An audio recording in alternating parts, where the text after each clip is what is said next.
새로운 한 해가 여러분들에게 아름답고 축복된 한 해가 되기를 바랍니다. 어떻게 하면 2012년이 후회 없는 아름다운 해가 될 수 있을까?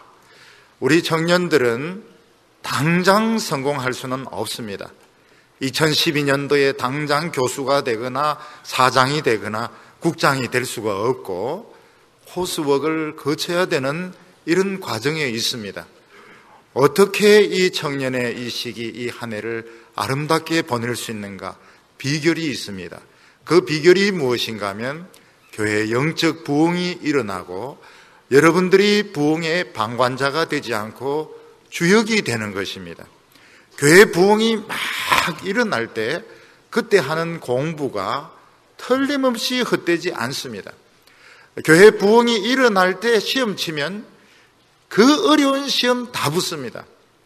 교회가 침체되었을 때는 시험 보는 것마다 떨어지지만은 영적 부흥이 일어날 때는 그 어려운 시험, 한 명 뽑는 이런 시험도 붙습니다. 그리고 영적 부흥이 일어날 때 만나는 사람, 교제하는 사람이 결혼할 확률이 굉장히 높습니다. 딴 사람이 아니고 부흥이 일어날 때 교제하는 사람이 결혼할 가능성이 높습니다. 침체되었을 때는 상처만 안고 헤어질 가능성이 높습니다. 그래서 2012년도에 당장 무슨 총장이 되거나 이건 안 됩니다. 일단 과정을 거쳐야 되는데 아름답게 보낼 수 있는 방법은 부흥의 주역이 되게 하는 것입니다. 그러면 쓸데없는 공부 안 합니다. 쓸데없는 짓 안 합니다. 모든 것이 아름답게 될 줄로 믿습니다. 그동안 우리는 이 에이즈, 후천성 면역 결핍증, 이 에이즈에 걸리면 다 죽는 줄로 알았고 실제로 많이 죽었습니다. 그런데 그동안 의학계에서는 이 에이즈에 대한 연구가 많이 이루어져서 실제로는 약을 잘 챙겨 먹으면 10년, 20년 얼마든지 살 수 있도록 지금 이 정도로 많이 발전이 되어 있습니다. 그 예가 무엇인가 하면 우리나라에서 최초로 에이즈에 걸렸던 환자가 있는데 이분이 약을 잘 챙겨 먹음으로써 지금 10년 넘게 건강하다고는 말할 수는 없지만 10년 넘게 무난하게 지금 살아가고 있습니다. 옛날에는 걸리면 죽을 줄 알았던 이런 병들이 약을 잘 챙겨 먹음으로써 얼마든지 살 수 있는 지금 이런 시대가 되었습니다. 지금 전 세계적으로 에이즈 환자가 수천만 명이 되고 있는데 지금 문제는 무엇인가 하면 어떻게 하면 이 약값을 저렴하게 할 수 있을까?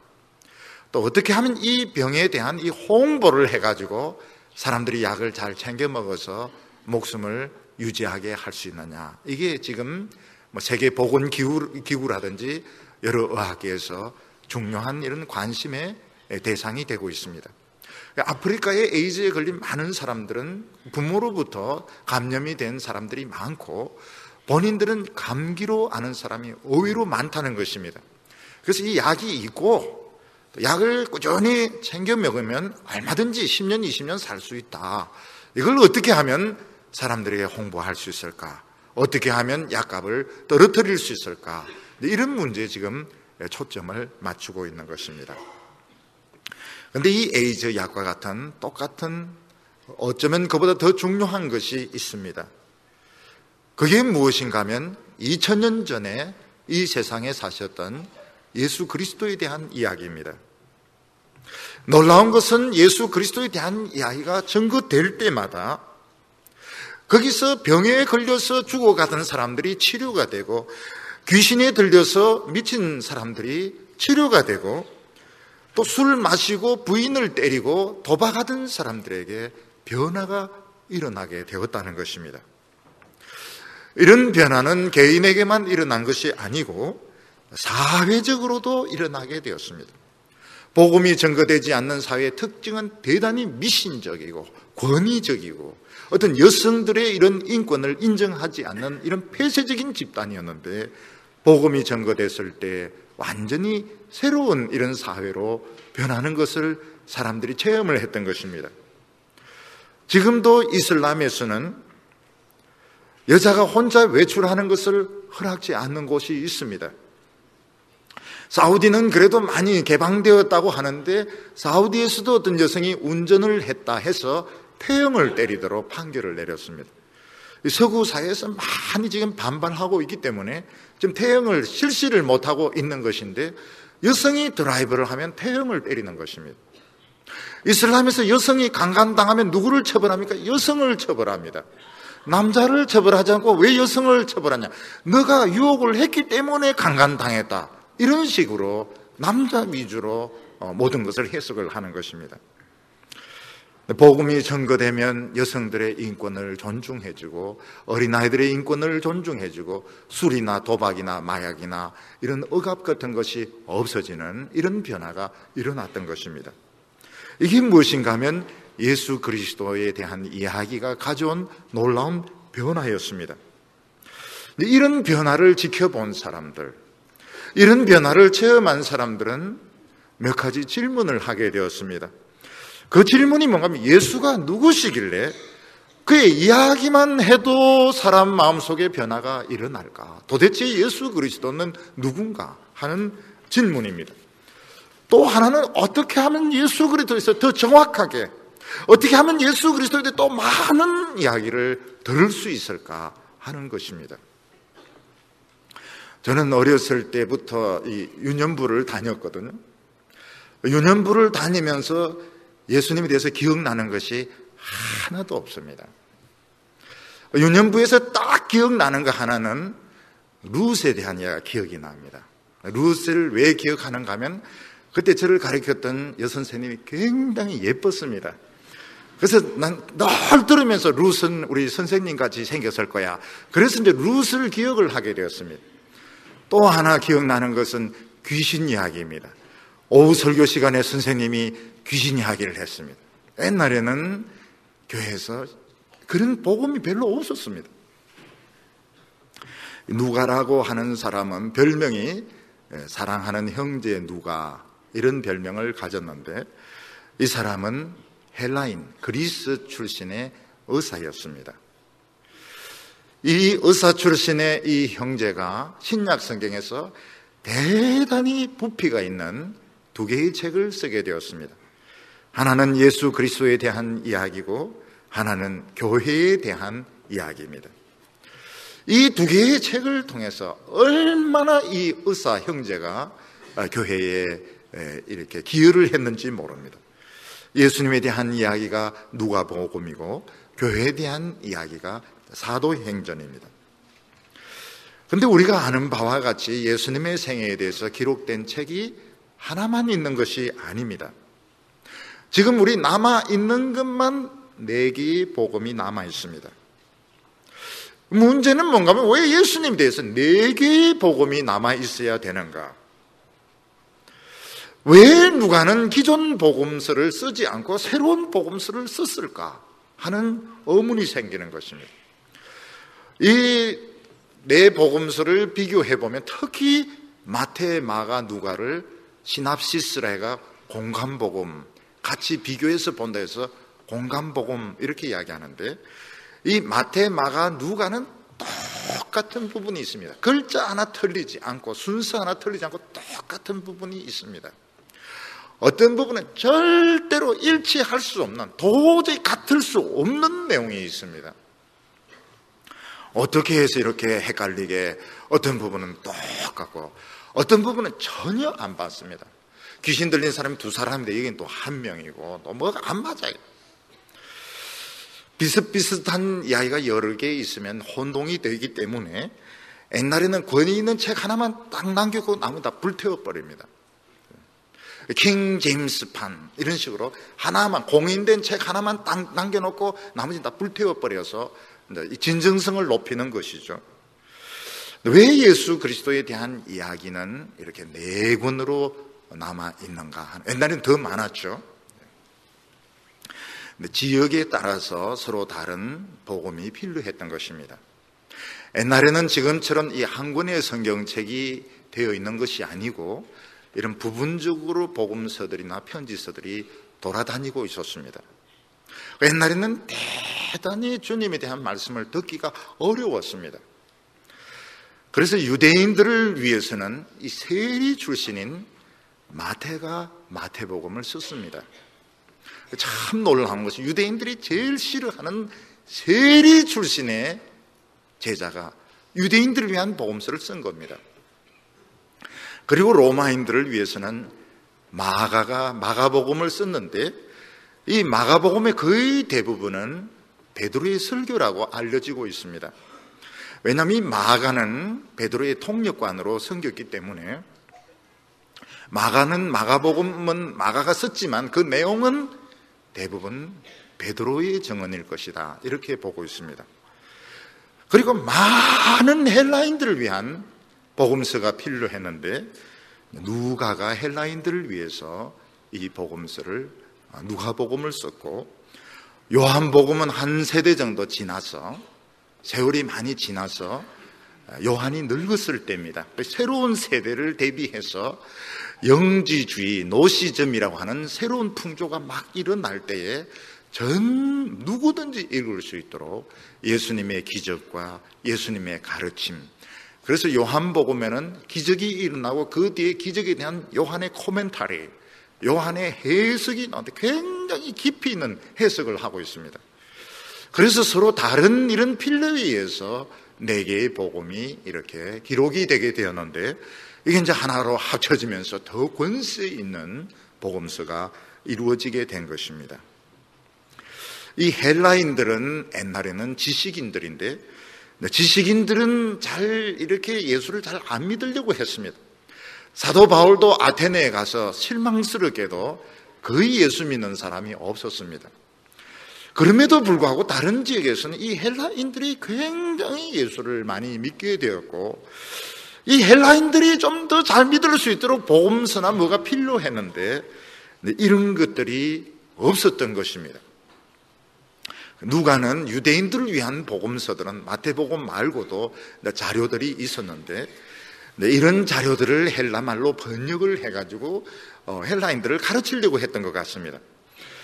그런데 이 유대인들을 위한 이 자료들을 번역을 하려고 하니까 개념 자체가 너무 어려워서 헬라인들이 이해할 수 없는 이런 내용들이 있었을 뿐만 아니라 안 맞는 부분도 있었고 빠져있는 부분도 있었고, 들쑥날쑥하니까 누가가 생각하기를 이번 기회에 내가 헬라인들의 입장에서 한번 전체적인 자료를 한번 수집해보자.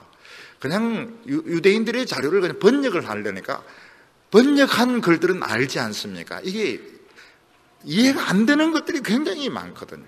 빠져있는 부분도 많고 오류도 있고, 그래서 누가는 이번 기회에 헬라인들을 위해서 아예 예수 그리스도에 대해서 내가 처음부터 한번 자료를 수집하고 이거를 조사를 해봐야 되겠다.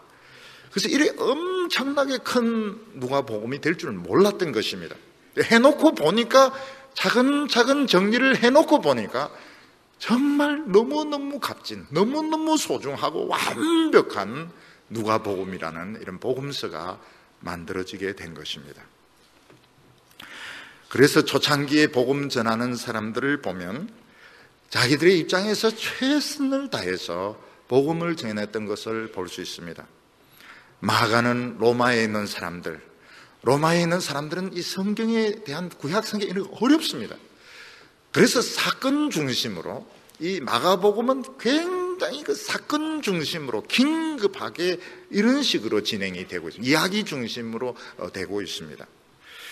마태는 유대인들을 대상으로 해서 예수님의 깊이 있는 가르침을 주제별로, 그래서 주제별 가르침이 많이 나타나는데 그중에서 최고가 산상설교입니다. 그리고 예수님의 비유 이야기가 나옵니다. 예수님의 사건과 예수님의 가르침을 이렇게 시대 순으로 주제별로 이렇게 나열해서 마태복음을 구성하고 있고 구약 성경을 많이 인용하고 있는 것이 특징입니다. 이런 것을 보면 하나님이 하시는 일은 참 놀라운 것 같습니다. 우리가 생각하기에는 이 하나님이, 우리가 어떻게 하나님 일을 다 하느냐, 그런데 하나님께서는 적재적소에 필요한 사람들을 통해서 하나님 일을 하시는 것입니다. 오늘 첫 번째 누가는 우리 가운데 이루어진 사실을 기록하고 있다, 이렇게 말하고 있습니다. 1절 말씀 보면, 누가복음 1장 1절을 보면 우리 중에 이루어진 사실에 대하여, 우리 가운데 이루어진 사실을 기록하고 있는 것입니다. 우리 가운데 이루어진 사실이라 할 때 우리가 쉽게 생각하면 구약 성경이 성취된 것을 생각하기 쉽습니다. 근데 누가복음은 구약 성경이 성취된 것을 많이 기록하고 있지 않습니다. 기록하기는 하고 있지만 구약 성경이 어떻게 예수 그리스도를 통해서 성취된, 이거는 마태복음의 입장입니다. 오히려 헬라인들은 구약 성경에 대한 지식이 약합니다. 그래서 누가는 구약 성경을 많이 인용하기보다는 예수님을 통해서 우리 가운데 어떤 축복이 일어나게 되었는가, 우리 가운데 어떤 하나님의 능력이 나타나게 되었는가, 실제로 우리에게 이루어진 팩트에 대해서, 사람이 생각하는 그 어떤 생각의 개념에 대해서 나는 기록하는 것이 아니고 우리에게 이루어진 그 팩트에 대해서, 구체적인 사실에 대해서 나는 기록하겠다, 이렇게 말하고 있습니다. 예수님을 만나서 믿은 사람들은 전부 놀라운 변화를 겪었습니다. 그들은 죄의 세력에서 해방이 되었습니다. 능력 있는 새로운 삶을 살게 되었습니다. 인생의 목표가 분명해지게 되었습니다. 이게 어떤 한두 사람에게만 이루어진 것이 아니고 예수 믿은 모든 사람들에게 나타나게 된 것입니다. 누가가 깨달은 것이 무엇인가 하면 예수님에 대한 이야기를 전하기만 해도 이런 일이 일어나는구나. 그렇다면 나는 이 예수님에 대해서 가장 사실에 가까운, 예수님에 대해서 가장 사실에 가까운 것을 내가 수집해서 책으로 만들어서 전해야 되겠다. 이게 누가가 가졌던 생각인 것입니다. 누가가 이 누가복음을 쓰고 또 이 복음이 퍼뜨려진 때마다 계속 하나님의 능력과 축복이 나타났던 것입니다. 누가는 예수님의 제자가 아닙니다. 누가는 사도도 아닙니다. 성경에서는 사랑하는 형제, 의사라고 불렀고 사도 바울의 전도 여행을 따라갔던 이런 사람으로 생각이 됩니다. 누가는 자기 자신이 헬라인으로, 유대인이 아닙니다. 이스라엘의 자손이 아닙니다. 헬라인으로서 복음을 들었을 때 하나님의 능력이 똑같이 나타났고, 어떻게 하면 나는 이 헬라인들의 이 복음을 전할 것인가? 복음을 전하는 것은 생명의 불길을 퍼뜨리는 것이었습니다. 복음의 불을 붙이면 어떻게 됩니까? 영혼을 살리는 축복이 나타나게 되는 것입니다. 여러분, 대학 생활을 해보시면 알겠지만 어떻게 보면 대학생이 제일 지성적이고 제일 똑똑한 것 같지만 그렇지가 않습니다. 아무것도 모르는 가운데서, 정말 무지 가운데서 방황할 때가 많습니다. 그때 누구가 복음을 전하면 어떻게 됩니까? 이 폭발적인 부흥의 역사가 일어나게 되는 것입니다. 오늘 두 번째로 보면 근원부터 자세히 자기는 살폈다고 말하고 있습니다. 누가복음 1장 2절과 3절 보면 처음부터 말씀의 목격자 되고 일꾼된 자들의 전하여 준 그대로 내력을 저술하려고 불을 부슬던 사람이 많은지라 그 모든 일을 근원부터 자세히 미루어 살핀 나도, 이렇게 말하고 있습니다. 여기 두 종류의 사람이 나오는데 하나는 말씀의 목격자입니다. 실제로 예수님에 대한 것들을 눈으로 본 사람들이 있고, 또 하나는 그들이 전하여 준 그 가르침을 받은 사람들이 있었습니다. 대개 예수님에 대한 가르침은 구전으로 전달될 때가 많았습니다. 유대인들의 뛰어난 능력이 무엇인가 하면 어떤 가르침이 있으면 그걸 다 외워버린다는 것입니다. 그래서 구전을 통해서 전수되는 것이 굉장히 놀라운 특징을 가지고 있었습니다. 우리나라에서 창하는 사람들 보면 놀부가라든지 춘향가라든지 이런 것들 보면 참 외워서 이걸 전수를 시킵니다.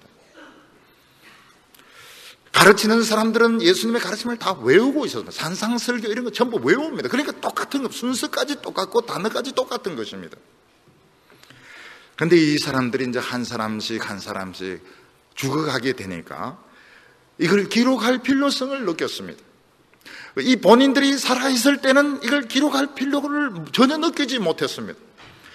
그런데 목격자들이 이제 한 명씩 두 명씩 죽어가고, 예수님의 가르침을 처음 듣고 그걸 외웠던 사람들이 이제 죽어감에 따라서 야, 이거를 기록을 해놔야 되겠구나. 근데 이런 필요성을 느끼면서 한 사람씩 두 사람씩 자기가 왜 어떤 것을 막 기록하고 자기가 본 것을 기록하는데 이게 쪼가리들이 막 돌아다니고 있었습니다. 누가는 그거를 싹 종합을 했던 것입니다. 자기가 구할 수 있는 자료들은 다 종합하고 인터뷰할 건 다 인터뷰해서 근원부터 그것을 올라가는데 누가가 생각하는 근원은 무엇인가 하면 세례 요한을 말합니다. 누가는 예수님에 대해서 제일 먼저 이런 메시지 예언이 나온 것은 이 사도 세례 요한부터다. 그래서 세례 요한의 출생부터 그런 자료들을 수집을 하기 시작한 것입니다. 이 누가복음은 마태복음하고 달라서 마태복음은 시간별로 주제별로 이렇게 되어 있습니다. 주제별로 산상선교 주제, 예수님의 비유 주제, 나주 종말론에 대한 주제, 그다음에 달란트라든지 어리석은 열처녀 비유라든지 이런 주제별과 사건이 이렇게 서로 짜여져 있는데 누가복음은 시대별이면서도 지역적인 특성을 가지고 있습니다. 그래서 누가복음의 첫 번째 지역은 성전입니다. 성전에서 세례 요한의 아버지 사가랴가 분향을 하다가 천사를 만나게 되고 그 말씀을 믿지 않아서 벙어리가 되는데 그 배경이 성전입니다.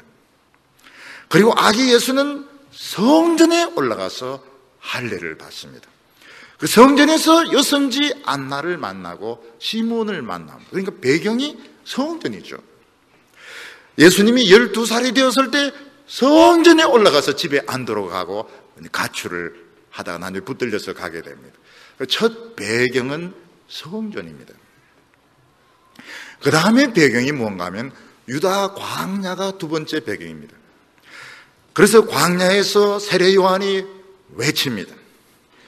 세례 요한이 외치면서 많은 사람들이 세례 요한으로부터 세례를 받게 됩니다. 예수님께서도 광야에서 이 요한에게 세례를 받고 또 광야에서 마귀에게 시험을 당하게 됩니다. 요게 배경이 두 번째 배경이 유다 광야입니다. 세 번째는 갈릴리입니다. 예수님은 갈릴리에서 많은 기적을 행하십니다. 갈릴리에서 많은 말씀을 가르치십니다. 그리고 누가복음의 중요한 특징이 무엇인가 하면 예수님께서 십자가에 못 박혀 돌아가시기 위해서 갈릴리에서부터 예루살렘으로 올라갑니다. 갈릴리에서 예루살렘으로 올라가면서 예수님은 70명을 보내어서 예수님이 지나간다는 사실을 알리고 사람들이 막 몰려들기 시작하는데 어떤 곳에서는 3만 명씩 밟혀 죽을 정도로 많은 사람들이 몰려듭니다. 누가복음의 특징이 무엇인가 하면 예수님이 마지막으로 십자가 지기 위해서 예루살렘으로 올라가면서 만나는 사람들, 바디메오라든지 이런 사람들, 그런 거기서 행한 것들을 자세하게 기록하고 있습니다. 그래서 이 누가복음의 특징이 뭔가 하면 시대별로 되어 있지만 그 배경이 특징이 있고 예수님이 갈릴리에서 예루살렘에 올라가는 그 과정에서 일어난 일들은 다른 성경에는 없는 재료들입니다. 그러니까 아주 중요한 자료를 누가복음은 담고 있습니다. 그리고 이 누가복음 초반부에 보면 다른 사람은 절대로 알 수 없는 내용들이 나옵니다. 마리아가 동정녀로 임신하게 될 때에 천사를 만난 이야기라든지 또 그가 불렸던 찬송이라든지 엘리사벳을 만난 이야기라든지 이런 것들은 마리아의 정언이 아니면 절대로 알 수가 없습니다. 그래서 제가 짐작하기에는 누가가 이 누가복음을 쓸 때 마리아가 생존해 있었을 것이다.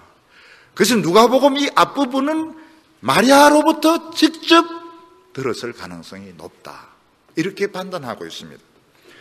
이렇게 본다면 누가복음은 굉장히 그 중요한 자료들을 담고 있는데 마가복음은 없습니다. 마가복음은 예수님의 그 어린 시절 마리아에 대한 이야기가 없습니다. 그리고 마태복음 자료는 또 다른, 마태복음은 그 요셉의 이야기인데 누가복음은 마리아의 관점의 이야기입니다. 그래서 그 앞부분은 마리아가 직접 이야기를 해 주었을 것이다. 누가에게 늙은 마리아가 자기가 죽기 전에 누가에게 자기 그 어렸을 때 예수님을 임신하게 된 이야기를 해 주었고, 예수님이 십자가 지기 위해서 갈릴리에서 예루살렘에 올라가는 그 과정에서 만났던 그 수많은 사람들, 그 병자를 고친 것들, 요게 특징적으로 나타나고 있습니다. 초대 성도들의 믿음은 예수는 하나님의 아들이며 예수를 믿으면 영생을 얻는다. 어떻게 예수를 믿으면 영생? 예수님에 대한 이야기를 듣기만 해도 그런 능력이 나타났던 것입니다. 예수님에 대해서 알면 알수록 구원이 더 확실해졌습니다. 믿음이 더 견고했습니다. 더 큰 능력이 나타났던 것입니다. 그래서 누가는 이 복음서를 기록하기로 작정을 했습니다. 누가복음의 그 한 특징이 무엇인가 하면 그 수신자가 데오빌로 각하로 되어 있다는 것입니다. 3절 하반절 보면 나도 데오빌로 각하에게 차례대로 써 보내는 것이 좋은 줄을 알았노니, 이 데오빌로가 누군지, 데오빌로가 누군지 흔한 이름입니다. 하나님 사랑, 데오빌로가 누군지 알 수 없습니다. 대개 3개의 가설이 있는데 그 첫째가 무엇인가 하면 누가가 의사인데 노예 신분이었다는 것입니다. 이 누가의 주인이 누군가 하면 데오빌로였는데, 데오빌로가 누가를 사랑해서 누가에게 자유를 주었을 때 누가가 그 노예 신분에서 해방되고 너무너무 감사해서 이 위대한 복음을 자기 그 주인이었던 데오빌로에게 헌정했다, 바쳤다, 이런 식의 가설이 있습니다. 이 가설은 굉장히 감동적이죠. 누가가 노예였는데 자기를 풀어준 그 자기 풀어준 그 주인에게 감사해서 이 복음서를 바쳤다. 이 굉장히 감동적이고 눈물이 막 나올까 말까 하는데 사실은 근거가 없습니다. 이거는 그냥 추측이지 전혀 근거가 없습니다. 눈물 나는 그냥 가설에 불과한 것입니다. 그래서 두 번째 가설이 무엇인가 하면 데오빌로가 이 헬라인 교회의 어떤 책임자였을 것이다. 그래서 그 교회의 교인들이 누가복음을 많이 읽고 신앙이 좋아지도록 데오빌로에게 이 편지를, 이 서신을, 이 복음서를 바쳤을 것이다. 이렇게 추측을 합니다. 그러나 데오빌로가 교회의 중요한 책임자였다면 데오빌로 장로에게 이렇게 해야 되는데, 각하라고 하는, 교회는 각하가 없습니다. 여러분들 성가대 총무에게 총무 각하 그런 말 안 하지 않습니다. 이 각하라고 하는 것은 세상의 어떤 행정 관료의 이런 직책이지 교회의 직책이 아닙니다. 교회의 직책은 장로, 집사인 겁니다. 교회 와서 사장님 이렇게 하지 않습니다. 교회 와서는 집사고 장로님이고 성도님이시죠. 그래서 세 번째 가능성이 높습니다. 저는 이 세 번째 가설을 지지하는 편인데, 이 누가가 복음을 전하는 지역의 행정 책임자가 데오빌로였다는 것입니다. 데오빌로는 어떤 총독 같은 이런 위치에 있으면서 나중에 기독교로 개종한 사람으로 생각이 됩니다. 옛날에는 이런 책을 전부 검열을 받아야만 했습니다.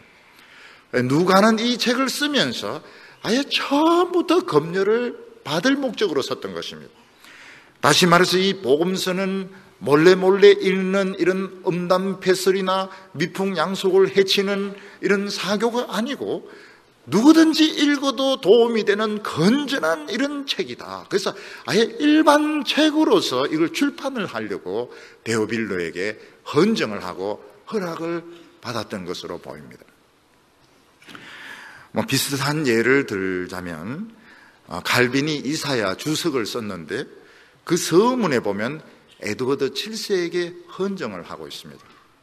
그 에드워드 7세는 이 개신교에서 칼빈이 특히 기대를 했던 사람입니다. 헨리 8세부터 영국에 이제 성공회가 만들어지게 되는데 이 에드워드 7세는 기독교인이었습니다. 개신교인이었습니다. 그래서 칼빈은 이 에드워드 7세에게 굉장히 기대를 했는데 너무 빨리 죽고 엘리자베스 1세가 등장을 하게 됩니다.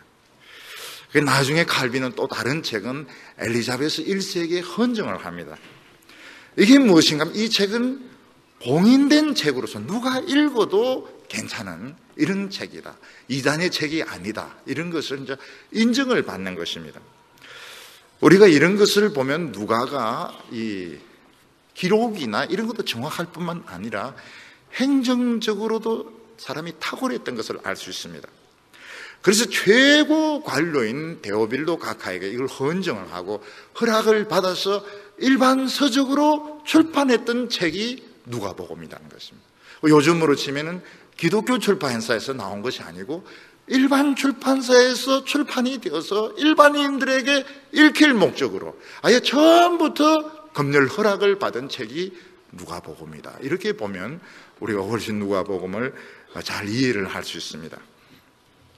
옛날 군사 정권 때 보면 모든 책을 검열을 다 받아야 됩니다. 모든 노래가 검열을 다 받아야 됩니다. 가수들 중에서 무슨 좀 이상한 느낌을 주는 아침 이슬 이렇게 하면 이슬이 뭐가 문제가 있습니까? 그런데 기분 나쁘게 하면 다 검열에 걸려서 금지곡이 되어버리고 책도 출판 못하게 하고 로마 시대 때도 검열이 많이 심했던 것 같습니다. 그래서 누가는 아예 처음부터 행정 검열을 받아서 이 책은 문제가 없다. 로마인들의 미풍양속을 해치지 않는다. 허가를 받고 출판된 복음서다. 이렇게 보는 것이 제일 좋습니다.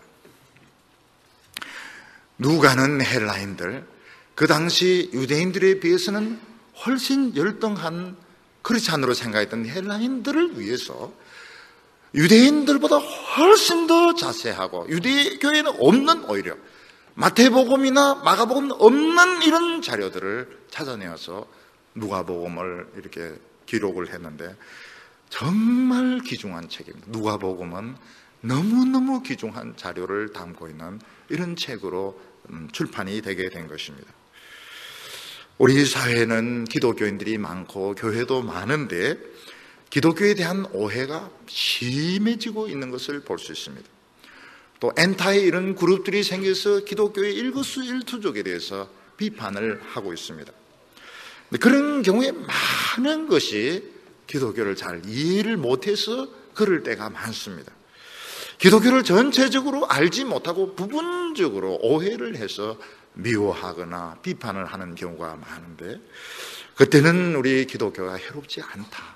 절대로 해롭지 않고 탐욕스럽지 않고 우리의 욕심만 채우는 그런 종교가 아니다. 이런 것을 충분히 가르쳐서 사람들로 하여금 안심시켜줄 필요가 있습니다. 많은 믿지 않는 사람들은 사실 기독교를 모르면서 기독교를 미워할 때가 많아요. 모르니까 더 그런 것입니다. 예수 믿는 사람들이 참 상식적일 때, 참 예의가 바를 때, 그 기독교에서 가르치는 그 내용들이 이성적으로도 충분히 납득이 될 때 사람들은 기독교에 대한 두려움 같은 거 없애면서 쉽게 이제 접하게 되는데 누가복음은 그런 목적으로 이게 처음부터 데오빌로 가카의 이름을 들면서 일반인들이 읽을 수 있도록 이렇게 배려를 한 책인 것입니다. 오늘 세 번째로 보면 미완성의 경건이 나오게 됩니다. 오늘 우리들이 생각할 때 열심히 기도하면 응답을 받아야 됩니다. 우리 청년들 중에서도 어떤 제목을 가지고 열심히 기도한 분이 있을 겁니다. 근데 기도가 응답이 안 될 때가 있습니다. 그때 우리는 내 기도가 뭐가 잘못되었는가? 왜 하나님은 응답해 주시지 않을까? 이것을 궁금하게 생각하게 됩니다. 유대인들은 오랫동안 성전에서 하나님 앞에 분향하면서 기도했습니다. 성전에서 분향한다는 게 뭔가 하면 같이 합심 기도하는 시간입니다. 제사장은 거기서 대표적으로 기도하고 많은 이스라엘 백성들은 뜰에서 이제 합심 기도했습니다. 이스라엘의 독립을 위해서, 회복을 위해서, 영적 부흥을 위해서 합심 기도를 했습니다. 근데 그렇게 오랫동안 수백 년 동안 성전 기도를 했지만 응답이 되지 않았습니다. 근데 드디어 아비야 반열의 사가랴가 분향을 할 때 아주 이상한 일이 일어나기 시작했습니다. 여기서부터 이야기는 시작이 됩니다. 누가복음 이야기는 어디서부터 시작했나? 오래전부터 수백 년 전부터 기도했는데 응답이 없었습니다. 그러다가 처음 성전에서 응답이 일어난 거기서부터 이 누가는 예수님의 이야기를 기록을 하고 있는 것입니다. 우리가 하나님 앞에서 끈질기게 기도해야 되는 이유는 반드시 응답이 있습니다. 왜 응답이 더딜까? 왜 응답이 안 될까? 분명히 하나님의 생각과 우리 생각은 다르고 하나님의 시기와 우리 시기는 다른데 왜 오랫동안 참고 기도했는데, 고난을 참으면서 기도했는데 왜 응답이 안 될까? 포기해야 되는가? 계속 기도를 해야 되는가? 계속 기도를 해야 되는 것입니다. 마틴 로이드 존스 목사님은 교인들에게 무슨 이야기를 했는가 하면 모든 예배에 빠지지 말라고 말했습니다. 왜냐하면 하필이면 자기가 빠진 그때 또 막 부흥이 막 일어날 때가 있었거든요. 서울에 있을 때 참 은혜를 사모하는 그 자매가 있었습니다. 결혼한 자매인데 그 자매가 예배를 빠지면 틀림없이 굉장한 부흥이 일어나는 것입니다. 그 자매가 저한테 와서 내만 빠지면 왜 그렇게 부흥이 일어나고, 왜 내만 빠지면 설교도 놀라고 찬송도 놀라고 기도도 놀라고, 왜 내만 빠지면 그렇게 다들 은혜를 받는지 모르겠다고요. 늘 그런 것이면 늘 예배마다 응답이 임합니다. 예배마다 기적이 임합니다. 우리가 확인을 안 해봐서 그렇지 예배를 드리면 어느 누군가는 기적을 체험하고 응답을 체험한 것입니다. 여기 1장 5절에 보면 유대왕 헤롯 때에 아비야 반열에서 제사장 하나가 있으니 이름은 사가라요 그 아내는 아론의 자손이니 이름은 엘리사벳이라. 누가는 의사이기 때문에 굉장히 이 관찰이 치밀합니다. 그래서 옛날 제사장 한 명이 살았다 이렇게 말하지 않고 헤롯 왕 때에 아비야 반열에 제사장 하나가 있는데 사가라고 부인은 누구고 부인의 아론 자손, 이게 그 의사라서 그런 겁니다. 굉장히 정확합니다. 사도행전에 보면 이런 그 관료들의 직책이 나오는데 고고학자들이 비석하고 조사를 해보니까 정확하다는 겁니다. 이 누가 의사 누가는 사도행전에 그 썼던 관료들의 직책도 정확한 직책을 쓰고 있었습니다. 이게 참 이 놀라운 팩트에 대해서 이 사람은 굉장히 정확한 사람이었습니다. 그러면 이 일이 일어난 것도 정확한 것입니다. 오랫동안 성전에서 제사를 드렸는데 응답이 없었습니다. 근데 유대인들이 얼마나 끈질기면 응답이 없어도 기도를 합니다. 그러다가 천사가 나타나서 무슨 이야기를 하게 되고 벙어리가 되는데 여기서부터 부흥이 시작되는 것입니다. 우리 성도들, 청년들 중에서도 예배 때마다 은혜를 못 받는 사람이 있습니다. 늘 예배 때마다 재미가 없고 막 이러다가 수련회 가가지고 불받아 오는 사람이 있어요. 수련회 가가지고 막 완전히 경상도 말로 디비져서 와서 막 울고 막 혼자, 예수도 혼자 믿는 것 같아요. 귀한 일이죠. 굉장히 귀한 일. 우리 청년들은 언제 어디서 폭발할지 모릅니다. 잘못 폭발하면 세상의 정욕이 폭발하고요, 잘 붙으면 성령이 폭발하고요. 성령으로 폭발하시길 바랍니다. 전부 내관을 다 가지고 있습니다. 시시한 사람은 아무도 없습니다. 내관 두 개를 가지고 있는데 하나는 죄의 내관이고 하나는 성령의 내관이고, 이 성령의 내관 이게 터져야지 여러분의 인생은 후회 없는 인생이 되게 됩니다. 막 부흥이 일어나고 주일 학교하고 성가대하고 예배 드리는데 막 부흥이 일어나고, 그때 그 공부도 보면 결국은 시험이 붙습니다. 나중에 그걸 안 쓰는 경우도 많습니다. 그때 그걸 가지고 전공으로 안 씁니다. 그렇지만은 시험 보면 다 붙는 거예요. 그때 사랑했던 막 대화 나누고 막 이랬던 여자하고 결혼할 확률이 굉장히 높습니다. 굉장히 높아요. 이때 이 사가랴가 어떤 사람인가 하면 이 두 사람이 하나님 앞에 그렇게 기도를 많이 했는데도 아이가 없었습니다. 옛날 사람들은 이 부흥을 뭐로 따지는가 하면 아이 숫자를 가지고 따졌습니다. 저희 집에는 제가 어렸을 때 아이가 7명 아닙니까? 교회에 오면은 장로님들이 아유 축복 받으셨습니다, 놀라운 부흥이 일어났습니다. 그러면 어머니가 굉장히 좋아하셨어요. 특히 이 유대인들은 이 자식 수가 이 부흥이 척도였습니다. 근데 이 당시 지도자들은 부흥을 이제 만들어내는 겁니다. 요즘처럼. 그래서 많은 여성들을 두고서 자식이 30명, 40명. 그것도 이제 부흥인 거죠. 진짜 부흥이 아닙니다. 이거는 하나님이 주신 부흥이 아닙니다. 부인이 10명 막 이런 식으로 돈 있다 해서 막 자식을 많이 둔데 이거는 거짓된 부흥인 것입니다. 근데 사가랴와 엘리사벳은 정직한 사람이었습니다. 이 사람들은 하나님이 축복을 안 하셔도 끝까지 지키고 있었습니다. 우리 청년들, 자매들 중에 보면 이제 나이가 이렇게 좀 들어가도요, 결혼이 안 되고 독신으로 있는 분들 계시잖아요. 마음속에 막 사탄이 막 유혹합니다. 될 대로 되라. 절대로 속으면 안 됩니다. 왜냐하면 분명히 하나님의 뜻이 있습니다. 그렇게 열심히 믿고 그렇게 열심히 노력하는데도 불구하고 이게 안 이루어지는 건 무슨 뜻이 있는 겁니다. 이걸 기다려야 되는 것입니다. 제가 이 다리 다치기 전에요, 다리 딱 다친 그 주간 결혼이 누구였는가 하면 우리 바울 청년인데요, 자매가 한 40몇 살 정도 됩니다. 40몇 살. 네, 40몇 살 되는 자매인데 또 비슷한 연령의 형제를 만나가지고요, 우리 교회에서 결혼한 데는 너무 좋았던 것 같아요. 너무 기뻤습니다. 다리 딱 부러지는 바람에 결국은 주례를 못했어요. 주례를 못하고 아마 그 신랑을 따라갔습니다. 교회를 신랑을 따라가는데 저는 너무 기뻤던 거예요. 야, 정말 우리 동부교회 자매들은 제가 주례할 때마다 이야기합니다. 바보들 그냥 데리고 가라는 거야. 보지 말고 동부교회 처녀들은 그냥 바로 데리고 가라. 이게 다 훈련된 사람들인데 뭘 면접을 보고 선을 보고 그렇게 하냐고. 기다린 자매들 하나님 참 축복을 하셔가지고요. 여기 보면 사가랴와 부인은 경건한 사람입니다. 애가 없어요. 애가 없는데도 이제 기다리는 것입니다. 특히 두 사람 다 레위족들입니다. 그렇게 기도를 했는데 응답이 없으면 미완성인 삶입니다. 우리의 신앙이 미완성일 때는 좋은 겁니다. 왜냐하면 하나님의 완펀치가 남아있는 것입니다.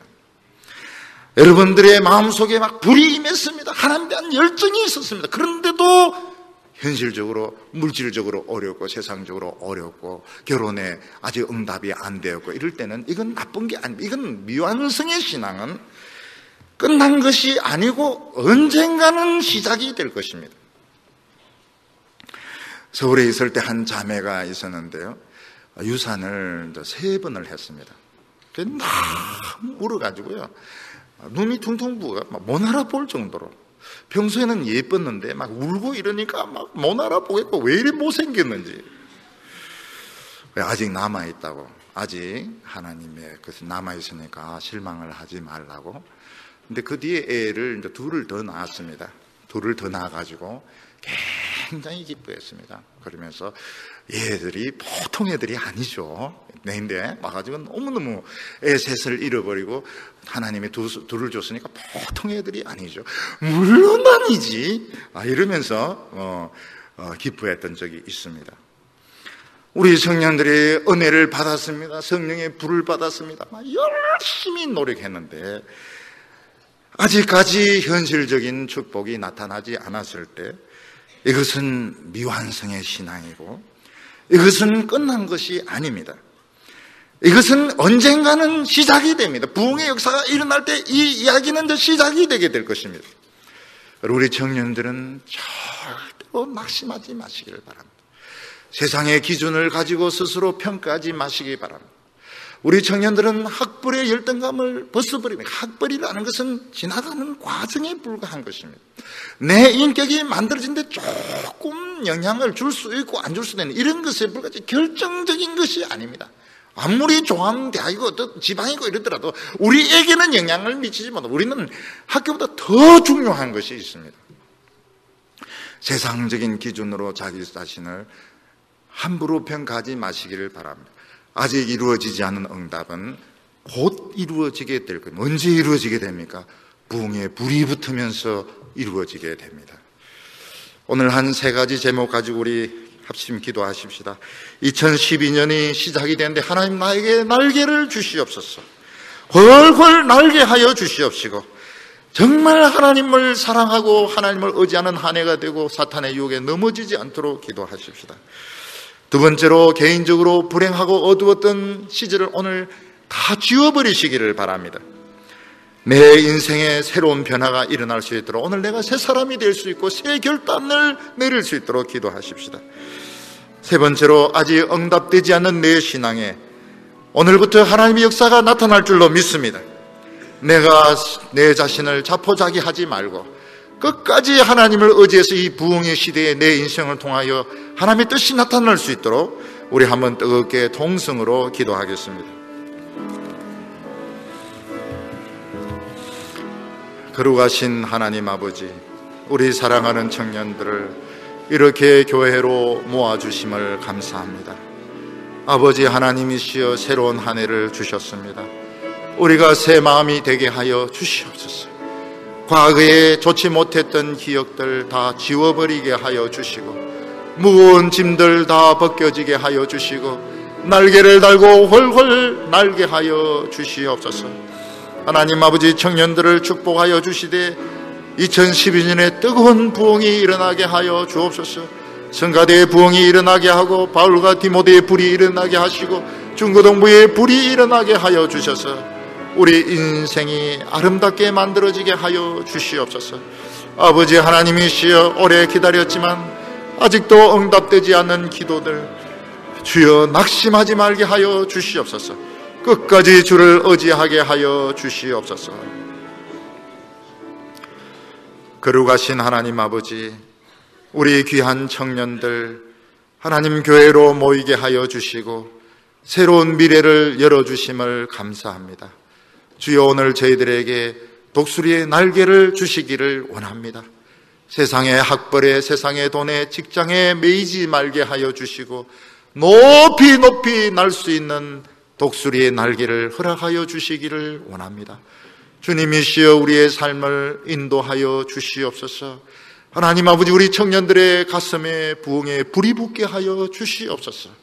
바울의 불이 붙게 하여 주시고 디모데의 불이 붙게 하여 주시고 임마누엘의 불이 붙게 하여 주시고 중고등부의 불이 붙게 하여 주셔서 이때 시험 친 거 다 합격하게 하시고 이때 만났던 사람들 다 결혼하게 하여 주시고 실패 없는 새로운 인생이 시작되게 하여 주옵소서. 우리에게 아름답지 못했던 기억들 오늘 다 버립니다. 오늘 이 시간 우리의 뇌를 씻습니다. 가슴을 씻습니다. 깨끗한 새 마음이 되게 하여 주시옵소서. 예수님의 이름으로 기도하옵나이다.